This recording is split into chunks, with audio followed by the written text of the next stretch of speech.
I want to ask you about something you said on Friday night in an interview with PBS. You said that you don't think President Trump would be willing to give up his office and that, quote, he thinks that the American people will be duped by him like the people of Germany were duped by Adolf Hitler. Do you really think Donald Trump is comparable to Adolf Hitler? What I said starting about 2.5, maybe 3 years ago after one of his State of the Unions, that I feel very strongly that this man has taken on strong arm tactics. And I feel very strongly that he is Mussolini, Putin is Hitler. I said that back then, and I believe that. I believe very strongly that this guy never had any idea about being one to peacefully transfer power. I don't think he plans to leave the White House. He doesn't plan to have fair and unfettered elections. I believe that he plans to install himself in some kind of emergency way to continue to hold on to office. And that's why the American people had better wake up.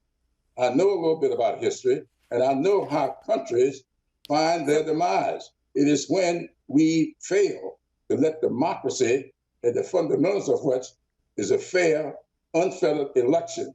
And that's why he's trying to put a cloud over this election, floating the idea of postponing the elections. He does not, and I saw what Steve Miller within the last few hours. That is some of the worst stuff I've ever heard in my life. This is not a perfect democracy, but it's better than any other that it exists. And I really feel that the fundamentals are being frayed. And if we are not careful, this country that will be lost for our next generation, our children and our grandchildren. Mr. Clyburn, before I let you go, as you know, the former vice president is finalizing his pick for his running mate this week. You were among the first, if not the first, to float Karen Bass's name. Do you think she should be the pick? Well, I think that he has about 12 people.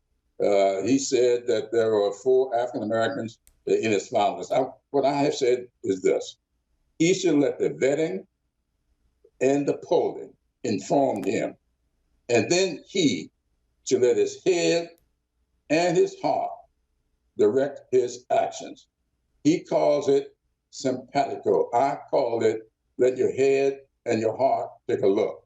All of the people I've seen out there, about 12 I've counted, I know all of them, and I said, except one, and I want to say here because it's been reported that one is Susan Rice. That's not true. I know Susan Rice very well. I knew her father, who was, my memory serves, from Florence, South Carolina. So that is not who I'm talking about. But of the 12 people I've seen, 11 of them I know very well. One of them I have not met.